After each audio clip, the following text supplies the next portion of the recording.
जरा सोचिए, आप एक ऊंची चट्टान के किनारे खड़े हैं। हवा तेज है, दिल जोरों से धड़क रहा है और आपके दिमाग में बस एक सवाल घूम रहा है। मुझे कूदना चाहिए या पीछे हट जाना चाहिए? यही है रिस्क।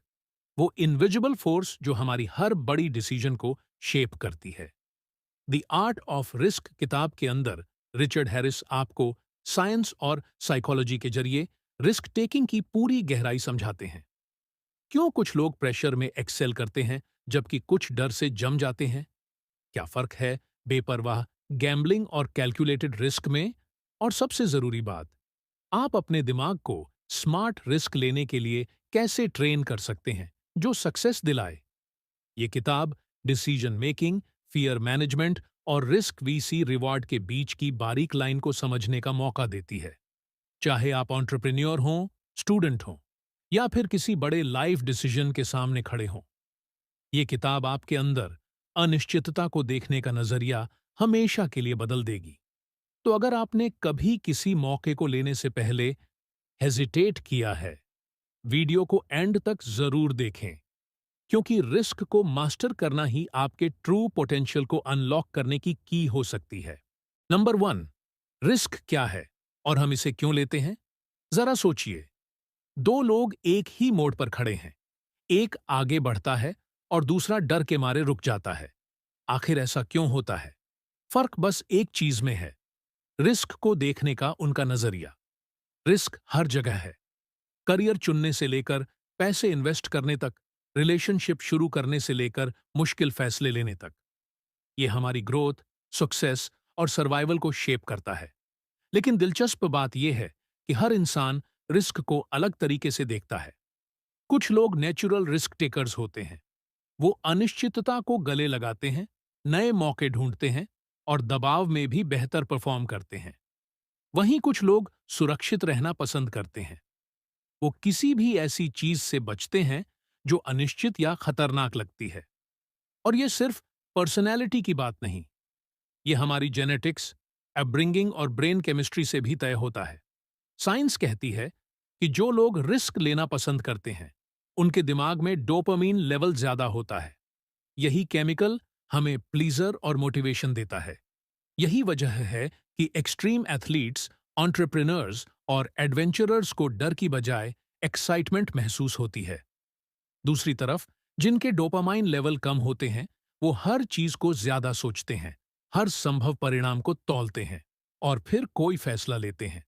लेकिन असली बात यह है, चाहे आप रिस्क टेकर हों या रिस्क से बचने वाले, अगर आप रिस्क को समझना सीख जाएं, तो आप अपनी पूरी जिंदगी बदल सकते हैं।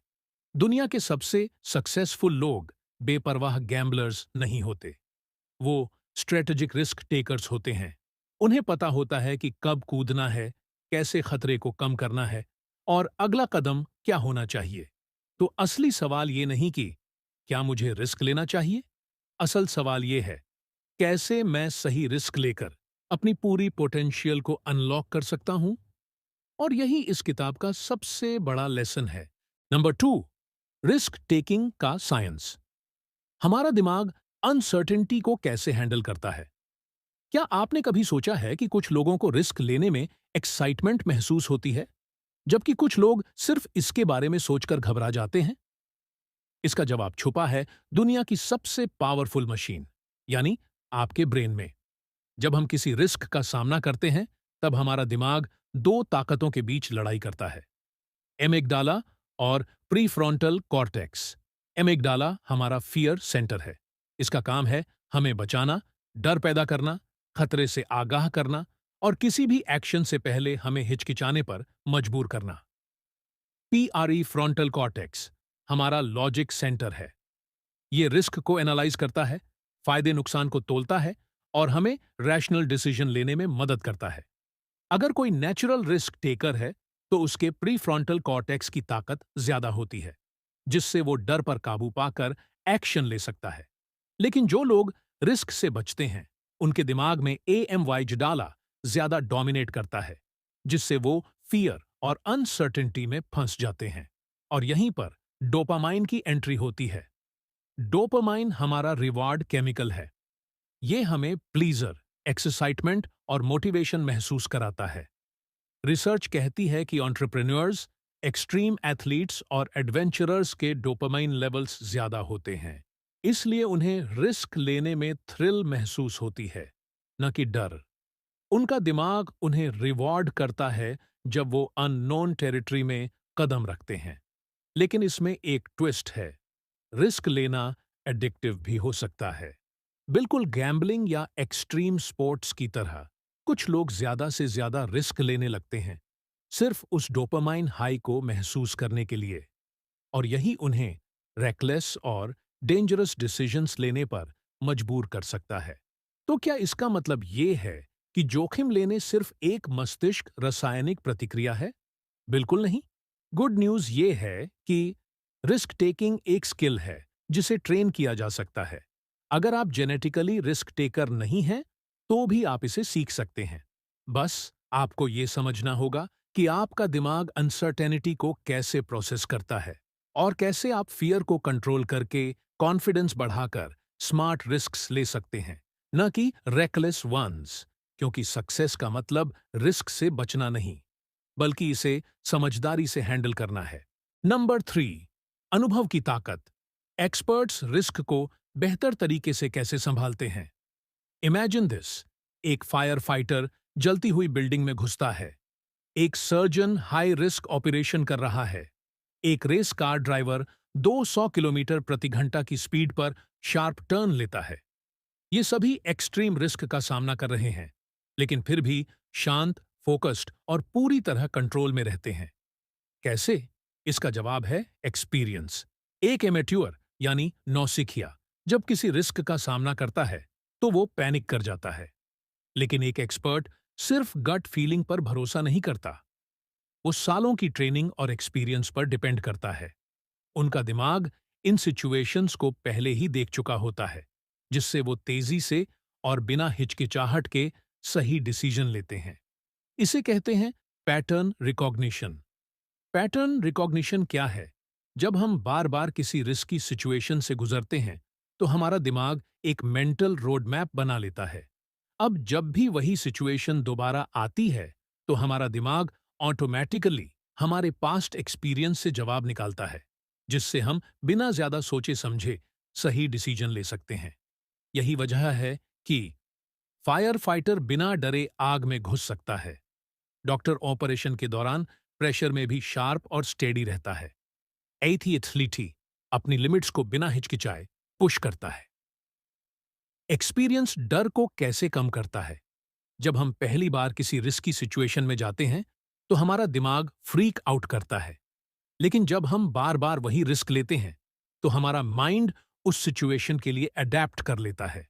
इसलिए एक प्रोफेशनल स्काईडाइवर को प्लेन से जंप करने में थ्रिल महसूस होता है, जबकि पहली बार स्काईडाइविंग करने वाला इंसान डर से कांप सकता है। लेसन, स्मार्ट रिस्क टेकिंग कैसे सीखें? अगर आपको रिस्क को एक्सपर्ट की तरह हैंडल करना है, तो आपको खुद को रिस्क से एक्सपोज करना पड़ेगा, लेकिन एक कंट्रोल्ड तरीके से। छोटे छोटे रिस्क से शुरुआत करें, बार बार एक्सपोजर लें, धीरे धीरे एक्सपीरियंस बढ़ाएं। और जैसे जैसे आपका दिमाग इन सिचुएशंस के लिए ट्रेन होगा, वैसे वैसे आप भी रिस्क को एक्सपर्ट्स की तरह फियरलेसली और स्मार्टली हैंडल कर पाएंगे। क्योंकि एक्सपर्ट्स डरते नहीं हैं, वो बस डर को कंट्रोल करना सीख चुके होते हैं। नंबर 4, डर बनाम हिम्मत। रिस्क को पैनिक के बिना कैसे हैंडल करें? इमेजिन दिस, आप स्टेज पर खड़े हैं, हजारों लोगों के सामने स्पीच देने वाले हैं। आपका दिल तेज धड़क रहा है, हथेलियां पसीने से भीग रही हैं और दिमाग में बस एक ही सवाल गूंज रहा है, अगर मैं फेल हो गया तो? यही है फियर, डर। लेकिन सच ये है कि फियर आपका दुश्मन नहीं है। ये सिर्फ एक सिग्नल है जो बताता है कि आपके लिए कुछ बहुत महत्वपूर्ण है। करेज का असली मतलब क्या है? ज्यादातर लोग सोचते हैं कि हिम्मत का मतलब है डर को खत्म कर देना, लेकिन ये सच नहीं है। दुनिया के सबसे बहादुर लोग भी डर महसूस करते हैं। फर्क सिर्फ इतना है कि उन्होंने डर को कंट्रोल करना सीख लिया है। क्योंकि हाइम मैट का मतलब डर ना होना नहीं है, बल्कि डर के बावजूद एक्शन लेना है। अब सवाल यह है कि कैसे डर को कंट्रोल किया जाए और रिस्क को बिना पैनिक हुए लिया जाए। तीन शक्तिशाली तकनीकें जो विशेषज्ञ, एथलीट और उच्च जोखिम वाले पेशेवर इस्तेमाल करते हैं। एक, विजुअलाइजेशन, पहले से ही जीत को देखने की तकनीक। आपका दिमाग इमेजिनेशन और रियलिटी में फर्क नहीं कर पाता। जब आप सफलता की कल्पना करते हैं, यानी खुद को चैलेंज को पार करते, कॉन्फिडेंस के साथ रिस्क लेते या खुद को जीतते हुए देखते हैं, तो आप अपने दिमाग को ट्रेन कर रहे होते हैं कि ये पॉसिबल है। यही वजह है कि ओलंपिक एथलीट्स मैदान में उतरने से पहले अपनी जीत की मेंटल रिहर्सल करते हैं। 2. डीप ब्रीथिंग, डर के पैनिक रिस्पॉन्स को कैसे कंट्रोल करें। जब हम डरते हैं तो हमारा शरीर फाइट ऑन फ्लाइट मोड में चला जाता है। दिल तेज धड़कने लगता है, सांस उथली हो जाती है और मांसपेशियां टाइट हो जाती हैं। लेकिन गहरी और कंट्रोल्ड सांस लेने से दिमाग को एक सिग्नल जाता है, मैं सेफ हूं। ये इमीडिएटली एंग्जाइटी को कम करता है और आपको कंट्रोल में लाने में मदद करता है। 3. रिफ्रेमिंग, डर का मतलब बदलो और उसे एक्साइटमेंट में बदल दो। क्या हो अगर आप डर को खतरे की जगह एक्साइटमेंट समझें? फियर और एक्साइटमेंट बॉडी में लगभग एक जैसा ही महसूस होता है। दिल की धड़कन तेज, एड्रेनालिन का रश, दिमाग अलर्ट। फर्क सिर्फ इंटरप्रिटेशन में है। अगली बार जब आपको लगे कि मैं डर गया हूं, तो खुद से कहिए, मैं एक्साइटेड हूं। ये छोटा सा माइंडसेट शिफ्ट नेगेटिव एनर्जी को पावरफुल मोटिवेशन में बदल सकता है। डर कभी पूरी तरह खत्म नहीं होगा, लेकिन अगर आप इन टेक्निक्स को बार बार प्रैक्टिस करेंगे, तो आप डर को कंट्रोल करना सीख जाएंगे, क्योंकि आखिर में सफलता उन्हीं को मिलती है जो डर महसूस करने के बावजूद एक्शन लेते हैं। नंबर 5, हमारे इमोशंस कैसे रिस्क टेकिंग को इन्फ्लुएंस करते हैं। इमेजिन दिस, आपको अभी अभी काम में एक बड़ा बोनस मिला है और आप दुनिया के सबसे स्मार्ट इंसान की तरह महसूस कर रहे हैं। अचानक एक हाई रिस्क स्टॉक में इन्वेस्टमेंट करना आपको एक शानदार आइडिया लगने लगता है। अब दूसरी सिचुएशन सोचिए, आपका दिन बहुत खराब गया है, सब कुछ बहुत ओवरवेलमिंग लग रहा है और अब छोटा सा निर्णय भी बहुत बड़ा जोखिम लगता है। सेम इंसान, लेकिन अलग अलग भावनाएं और completely different risk taking behaviour. Emotions हमारी रिस्क टेकिंग एबिलिटी को कैसे कंट्रोल करते हैं? हम सोचते हैं कि हम अपने निर्णयों को तर्क संगत लेते हैं, लेकिन सच्चाई ये है कि हमारे इमोशंस हमारा डिसीजन मेकिंग बहुत ज्यादा इन्फ्लुएंस करते हैं। कभी कभी वे हमें जरूरत से ज्यादा सावधान बना देते हैं और कभी हद से ज्यादा लापरवाह। लेकिन सबसे बड़ी प्रॉब्लम यह है कि हमें अक्सर पता भी नहीं चलता कि हमारे डिसीजंस इमोशंस से कंट्रोल हो रहे हैं। पहला, डर और एंग्जाइटी कैसे हमें ओवरथिंकर बना देते हैं। जब हम स्ट्रेस्ड या एनक्सियस होते हैं, तो हमारा दिमाग सर्वाइवल मोड में चला जाता है।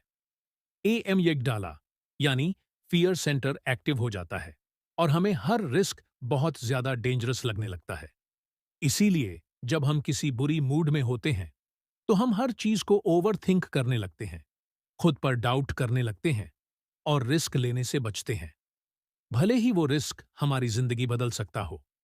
दूसरा, ओवर कॉन्फिडेंस का खतरा। दूसरी तरफ, जब हम बहुत ज्यादा एक्साइटेड या ओवर कॉन्फिडेंट होते हैं, तो हमारा प्रीफ्रंटल कॉर्टेक्स यानी लॉजिक सेंटर पीछे हट जाता है। अचानक रिस्क हमें बहुत छोटा लगने लगता है। यही वजह है कि लोग हाई मूड में रहते हुए बिना सोचे समझे फाइनेंशियल डिसीजंस ले लेते हैं, या जब उन्हें अजेय, इनविंसिबल महसूस होता है, तो वे बेवजह खतरनाक रिस्क ले लेते हैं। तीसरी, सही बैलेंस कैसे बनाएं। अब सवाल यह है कि इसका सॉल्यूशन क्या है। सही रिस्क टेकिंग के लिए इमोशनल बैलेंस जरूरी है। स्मार्ट रिस्क टेकर्स इमोशंस को इग्नोर नहीं करते, लेकिन वे इमोशंस को अपने डिसीजंस पर हावी भी नहीं होने देते। वे लॉजिक और सेल्फ अवेयरनेस दोनों को बैलेंस करते हैं। अपने इमोशंस को चेक करने के लिए खुद से ये 3 सवाल पूछें। क्या मैं इस वक्त बहुत ज्यादा एक्साइटेड या बहुत ज्यादा स्ट्रेस्ड महसूस कर रहा हूं? अगर मैं एक न्यूट्रल स्टेट में होता, तो क्या मैं यही डिसीजन लेता? क्या मैंने इस रिस्क को सही से एनालाइज किया है? अगर आप इमोशंस को चेक करेंगे और लॉजिकल थिंकिंग को बैलेंस करेंगे, तो आप न तो बहुत ज्यादा डरपोक बनेंगे और न बहुत ज्यादा लापरवाह। इमोशंस बहुत पावरफुल होते हैं, लेकिन असली पावर इस बात में है कि कब अपने इमोशंस पर भरोसा करना है और कब एक कदम पीछे हटकर लॉजिक से सोचना है। नंबर 6, रिस्क में लक और अनसर्टेनिटी की क्या भूमिका है? सोचिए, दुनिया के सबसे सफल लोग, billionaires, world class athletes, top entrepreneurs, क्या ये सभी सिर्फ अपनी काबिलियत की वजह से सफल हुए या फिर लखनऊ ने भी कोई रोल प्ले किया? सच्चाई ये है कि कोई भी रिस्क 100% प्रिडिक्टेबल नहीं होता, चाहे आप कितने भी स्मार्ट, प्रिपेयर्ड या एक्सपीरियंस्ड क्यों ना हो। लक और अनसर्टेनिटी हमेशा खेल का हिस्सा रहेंगे। स्मार्ट रिस्क टेकर्स वर्सेस बाकी लोग, सफल लोग, एलयूसी को इग्नोर नहीं करते और न ही वे जो कंट्रोल नहीं किया जा सकता उसे कंट्रोल करने की कोशिश करते हैं। इसके बजाय वे अनिश्चितता को मैनेज करना सीखते हैं। एक, गारंटीज की जगह प्रोबेबिलिटीज को समझें। स्मार्ट रिस्क टेकर्स ये नहीं पूछते कि क्या ये काम करेगा, वे पूछते हैं इसके सफल होने की कितनी संभावना, ऑड्स है। एक प्रोफेशनल पोकर प्लेयर कभी भी पूरे पैसे एक ही हाथ में नहीं लगाता जब तक कि उसके जीतने के चांसेस ज्यादा ना हो। एक स्मार्ट इन्वेस्टर कभी भी सारा पैसा एक ही स्टॉक में नहीं डालता। गोल अनसर्टेनिटी को खत्म करना नहीं है, बल्कि खेल को इस तरह खेलना है कि ऑड्स आपके फेवर में हो। दूसरे, अलग अलग आउटकम्स के लिए तैयार रहें। सफल रिस्क टेकर्स हमेशा प्लान बी और प्लान सी रेडी रखते हैं। उन्हें पता होता है कि चाहे प्लान कितना भी स्ट्रांग क्यों ना हो, फेल्यूर का चांस हमेशा रहता है। इसीलिए स्मार्ट एंटरप्रेन्योर्स सिर्फ बिजनेस शुरू नहीं करते, वे फेल्यूर के लिए भी तैयार रहते हैं, स्ट्रैटेजी को एडजस्ट करते हैं और हालात के हिसाब से अडेप्ट करते हैं। कोई भी बड़ा रिस्क लेने से पहले खुद से ये सवाल पूछें, सबसे बुरा क्या हो सकता है? अगर चीजें गलत हो गईं, तो डैमेज को कैसे कम किया जा सकता है? मेरा बैकअप प्लान क्या है? 3, लुक खेल का हिस्सा है, इसे एक्सेप्ट करें। कुछ रिस्क्स स्मार्ट स्ट्रेटजी और हार्ड वर्क की वजह से सफल होते हैं, तो कुछ सिर्फ लक्की की वजह से। लेकिन सीक्रेट यह है कि लक उन्हीं का साथ देता है जो एक्शन लेते हैं। अगर आप कभी रिस्क नहीं लेंगे, तो आप कभी उस पोजीशन में ही नहीं आएंगे जहां लक्ष्मी आपके फेवर में काम कर सके। जितने ज्यादा गणना किए गए जोखिम आप लेंगे, उतने ज्यादा मौके मिलेंगे कि भाग्य आपके लिए काम करे। रिस्क टेकिंग का मकसद अनसर्टेनिटी को खत्म करना नहीं है, बल्कि उसे समझना, उसके लिए तैयार रहना और स्मार्ट मूव्स लेना, भले ही फ्यूचर अनिश्चित अनिश्चित ही क्यों ना हो। नंबर 7, रिस्क टेकर का माइंडसेट कैसे डेवलप करें? क्या फर्क है सक्सेसफुल रिस्क टेकर्स और रेकलेस गैम्बलर्स में? सिंपल, सफल लोग आंखें बंद करके रिस्क नहीं लेते, वे स्मार्ट रिस्क्स लेते हैं। स्मार्ट रिस्क टेकर्स न तो फियरलेस होते हैं, न लकी और न ही केयरलेस। वे एक स्ट्रैटेजी को फॉलो करते हैं। उन्हें पता होता है कि रिस्क टेकिंग का मतलब बिना सोचे समझे कूदना नहीं, बल्कि एनालाइज करना, डेंजर्स को मिनिमाइज करना और कॉन्फिडेंस के साथ एक्शन लेना है। पहले स्मार्ट रिस्क टेकर्स एनालाइज करते हैं, फिर एसीटी करते हैं। कोई भी रिस्क लेने से पहले सक्सेसफुल लोग खुद से ये 3 क्रिटिकल क्वेश्चंस पूछते हैं। सबसे अच्छा रिजल्ट क्या हो सकता है? सबसे बुरा क्या हो सकता है? क्या रिवॉर्ड रिस्क लेने लायक है? वे सिर्फ बेस्ट की उम्मीद नहीं रखते, बल्कि वर्स्ट के लिए भी तैयार रहते हैं। वे इमोशंस के बेस पर डिसीजंस नहीं लेते, बल्कि इंफॉर्मेशन इकट्ठा करते हैं, सिचुएशन को स्टडी करते हैं और फैक्ट्स के बेस पर डिसीजन लेते हैं, न कि फियर के। दूसरे, वे फेलियर को लर्निंग एक्सपीरियंस की तरह देखते हैं। अधिकतर लोग फेलियर के डर से रिस्क लेने से बचते हैं, लेकिन सच्चाई ये है कि फेलियर सक्सेस का ऑपोजिट नहीं, बल्कि सक्सेस का पार्ट है। दुनिया के सबसे बड़े एंटरप्रेन्योर्स, एथलीट्स और इनोवेटर्स को देखिए, वे कई बार फेल हुए हैं, लेकिन फर्क यह है कि उन्होंने फेलियर को स्टॉप साइन की तरह नहीं देखा। बल्कि उसे एक लेसन की तरह लिया। हर गलती ने उन्हें एक वैल्यूएबल एक्सपीरियंस दिया, जिससे वे फ्यूचर में और स्मार्टली रिस्क ले सके। एक स्मार्ट रिस्क टेकर ये नहीं सोचता, अगर मैं फेल हो गया तो, बल्कि वो पूछता है, अगर चीजें प्लान के मुताबिक न चलीं, तो मैं इससे क्या सीख सकता हूं? 3. वे टाइमिंग की एआरटी को मास्टर करते हैं। ज्यादातर लोग रिस्क टेकिंग के बारे में एक बड़ी गलती करते हैं। वे सोचते हैं कि हमें हमेशा रिस्क लेना चाहिए, लेकिन असली गेम यह है कि कब रिस्क लेना है और कब होल्ड बैक करना है। सफल रिस्क टेकर्स के पास पेशेंस होती है। वे सही मौके का वेट करते हैं। वे कंडीशंस के सही होने का इंतजार करते हैं। बिना सोचे समझे जंप नहीं करते। वे पैटर्न्स और ट्रेंड्स को स्टडी करते हैं और परफेक्ट मोमेंट पर स्ट्राइक करते हैं। रिस्क टेकर का माइंडसेट कैसे बिल्ड करें? अगर आप स्मार्ट रिस्क टेकर बनना चाहते हैं, तो अपने माइंडसेट को इस तरह ट्रेन करें। बड़े डिसीजंस लेने से पहले प्रॉपर इंफॉर्मेशन गैदर करें। एक्सेप्ट करें कि फेलियर एक एंड नहीं, बल्कि एक स्टेप है। पेशेंस डेवलप करें, क्योंकि सही टाइमिंग ही रिस्क को सक्सेस में बदल सकती है। दुनिया के सबसे सफल लोग वे नहीं हैं जो कभी रिस्क नहीं लेते, बल्कि वे हैं जो राइट रिस्क राइट टाइम पर लेते हैं। नंबर 8, ग्रोथ के लिए रिस्क क्यों जरूरी है? जरा सोचिए, इतिहास की हर महान सफलता के पीछे क्या था? राइट ब्रदर्स ने पहली बार एयरप्लेन उड़ाया। स्टीव जॉब्स ने एप्पल लॉन्च किया। इलन मुस्क ने स्पेस एक्स पर सब कुछ दांव पर लगा दिया। अगर ये लोग रिस्क लेने से डरते, तो ये सब कभी पॉसिबल ही नहीं होता। रिस्क सिर्फ लाइफ का एक पार्ट नहीं है, ये प्रोग्रेस की प्राइस है। अगर आप रिस्क से बचते रहे, तो आप स्टक रहेंगे। न ग्रोथ होगी, न ब्रेक थ्रू मिलेगा, न सक्सेस। लेकिन अगर आप स्मार्ट, कैलकुलेटेड रिस्क्स लेना सीख लेते हैं, तो आपके लिए सीमित संभावनाएं खुल जाती हैं। First, smart risks versus blind risks. कुछ लोग सोचते हैं कि रिस्क लेना मतलब बेवकूफी से जंप करना, लेकिन ये सच नहीं है। एक कैलकुलेटेड रिस्क और ब्लाइंड गैम्बल में बहुत बड़ा फर्क होता है। बिना सोचे समझे कूद जाना, इम्पल्स पर ए सीट करना बिना प्लानिंग के। कैलकुलेटेड रिस्क पहले सिचुएशन को एनालाइज करना, चैलेंजेस के लिए प्रिपेयर करना और फिर कॉन्फिडेंस के साथ एक्शन लेना। सक्सेसफुल लोग रिस्क से भागते नहीं, वे उसे मास्टर करना सीखते हैं। दूसरा, रिस्क को प्रभावी ढंग से मैनेज करने का सीक्रेट। अगर आप रिस्क लेना चाहते हैं, लेकिन सब कुछ खोना नहीं चाहते, तो ये रूल्स याद रखें। रिसर्च करो, बिना समझे किसी भी रिस्क में जंप मत करो। बैकअप प्लान रखो, फेल होने की तैयारी करो ताकि रिकवर कर सको। खुद पर भरोसा रखो, कॉन्फिडेंस, प्रेपरेशन और एक्सपीरियंस से आता है। जितने ज्यादा रिस्क्स आप लेंगे, उतना ही बेहतर आप उन्हें हैंडल करना सीखेंगे। धीरे धीरे जो चीज कभी डरावनी लगती थी, वो आपकी दूसरी प्रकृति बन जाएगी। फाइनल मैसेज, रिस्क लेने का मतलब फियरलेस होना नहीं है, बल्कि इतना ब्रेव होना है कि आप खुद पर बीईटी लगाने की हिम्मत कर सकें।